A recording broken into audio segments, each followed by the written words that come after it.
ja vile antud ning tänane kohtumine on alanud. Ja see algab.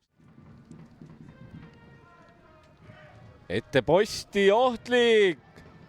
Pall on lahti ja nüüd säravale ütleks, et sellel hetkel nagu ülemäära palju ei ole olnud. Ja see...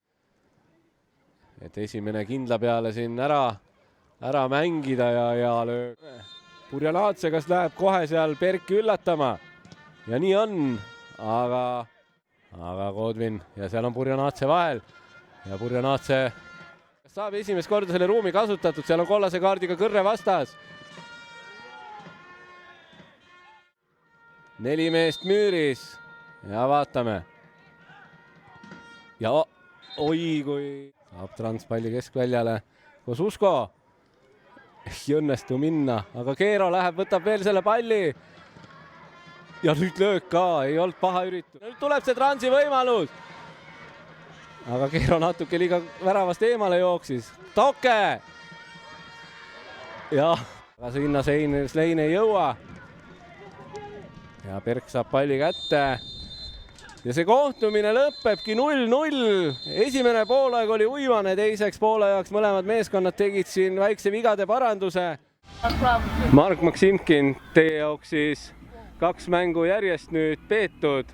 Ühest mängust kaotus võib-olla pettumus, aga tänane mäng, kas pigem ikkagi see 1 punkt rahuldab või ikkagi oleks taht võitu? No muidugi iga mäng me mängime, et võita ja ma ei ole rahul 1 puntiga, sest iga mäng mängin, et võita ja 3 punkti saada. Tänane mäng siis algas teie poolt nii, et pigem hoidsite nagu tagasi treenerite pingilt, nõuti ka, et kõrgelt peale ei käiks. Esimene poolaeg natuke uimasem, aga teine poolaeg ikkagi teine pilt ja võitlesite ikkagi selle värava nimel. Ja muutusime natuke taktikat ja ilm oli esimeses pooles meie vastu mängis ja siis kui tuul puhub, on raske pressingut minna ja siis natuke seisime nagu middle pressis. Ja no, teisel poolel andsime nendele suur pingutus, et läime pressingut teha. Aga esimesel poolajal tundus kuidagi palju selliseid, no ütleme söödupraaki, sellist lohakat mängu nagu, et millest see tingitud oli? No ausalt öelda päike paistas ja oli mõnikord raske oma mängijad näha ja võib-olla sellest. Okei, aga selles suhtes, et ikkagi siin parem see 1 punkt kui 2 kaotust järjest, et siis vaikselt edasi ja ikkagi see nii-öelda eurokoht, 4. koht ikkagi on nagu ütleme siis mängu ulatuses või selles suhtes, et ta ei ole veel püüdmatusse kaugusesse libisenud. No ja 1 punt on parem kui 0.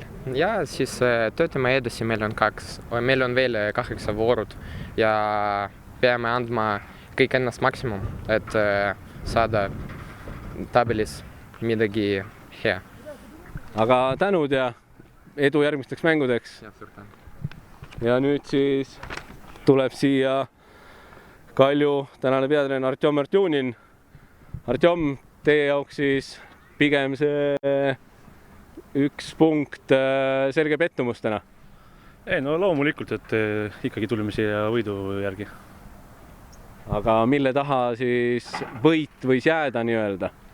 No väravate taha, et ei suutnud täna väga palju momente luua ja neid realiseerida.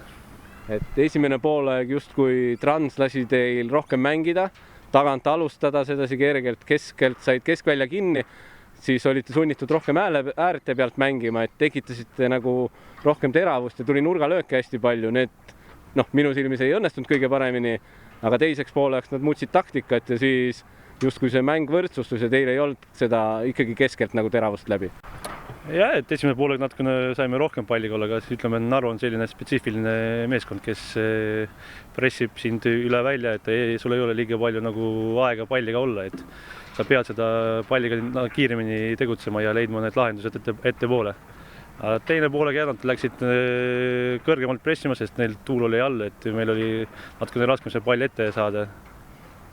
Aga kas see pigem oli nagu üllatusena ka või tegelikult riietusruumis sai juba valmistuda selleks, et nad kindlasti tulevad teist poolega teistmoodi mängima? Ei, üllatusena ei olnud, sest Narva kogu aeg pressib ülevalt ja kogu aeg meest, et see ei olnud meie jaoks üllatus.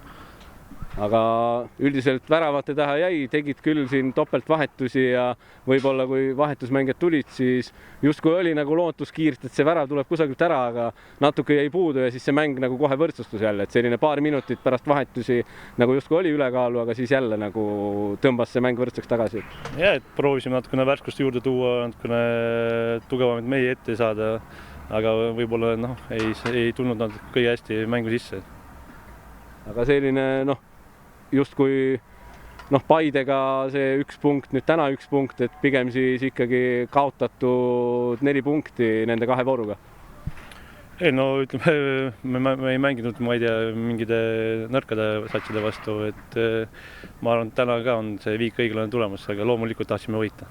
Okei, aga järgmised mängud on aina tähtsamaks lähevad, et sellest hooaja lõpp tuleb ja ega see punktitabel ikkagi hakkab ühel hetkel nagu tähtsaks saama, et eurokoht on ikkagi see, kuhu te tahate hooaja lõpus maanduda. Ei, loomulikult, et võitleme lõpuni ja võtame mängult.